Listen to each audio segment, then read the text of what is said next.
বেশি প্রত্যাশা করতে যাবেন না, লোভী হবেন না। লোভ আপনার সুখ কেড়ে নিবে। লোভী কখনো সুখী হয় না।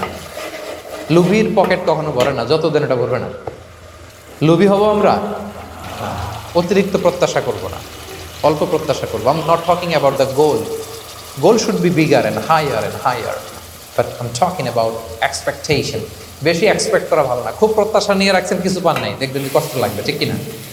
আর কোনো এক্সপেকটেশন নাই, এরপরে যেটা পাবেন ওইটাই লাভ।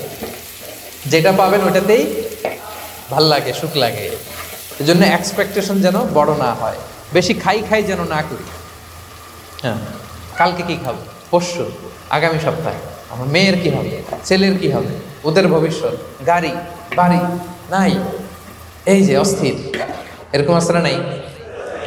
আজকের জন্য বাঁচুন, আজকের জন্য বাঁচুন, কারণ আগামীকালের তো জন্মই হয়নি।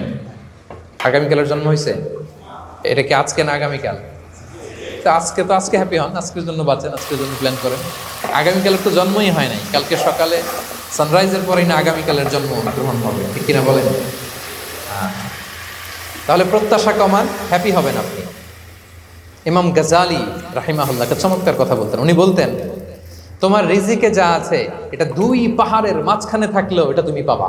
আর যেটা তোমার রিজিকে নাই, ওইটা অনেক দূর থেকে আনার পরেও হাত দিয়ে নিয়ে 2 ঠোঁটের মাঝখানে রাখলেও ওইটা পড়ে যাবে। কথা বুঝতে পেরেছেন?